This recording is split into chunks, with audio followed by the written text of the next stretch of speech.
Alors, la fête du centenaire du Pont de Québec, le 23 septembre, une fête qui commence à 13h sur les deux rives, donc au Parc du Rigolet à Lévis et à la promenade Samuel de Champlain, secteur Quai des Cageux, dans le grand espace vert qui est là. Donc, un volet familial de 13h à 17h, spectacle, animation déambulatoire, éducative pour faire en sorte que nos jeunes générations, soit de parents ou d'enfants, ou s'en apprennent au détour de l'animation sur le personnage qu'est le Pont de Québec.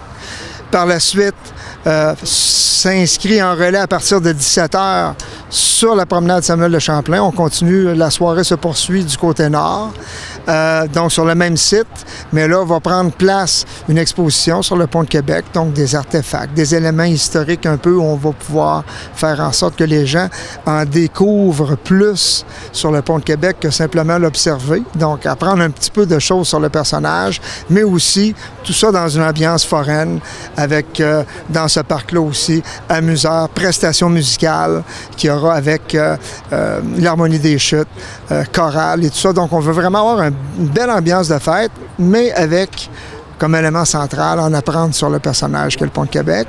Et tout ça de 17h à 20h. Et à 20h, en apothéose pour compléter cette journée-là. Prestation pyromusicale sur le fleuve. Donc, autant les gens à partir de la Rive-Nord que de la Rive-Sud pourront apprécier ce spectacle-là sur... aussi qui va avoir une couleur Pont de Québec aussi au niveau de cette prestation-là. Il y a le 100e anniversaire au niveau du Pont de Québec qu'on signale, et c'est une fête familiale qu'on veut surtout, mais il reste quand même que la bataille sur le Pont de Québec n'est pas terminée. Il ne faut pas penser qu'un seul événement va régler le problème.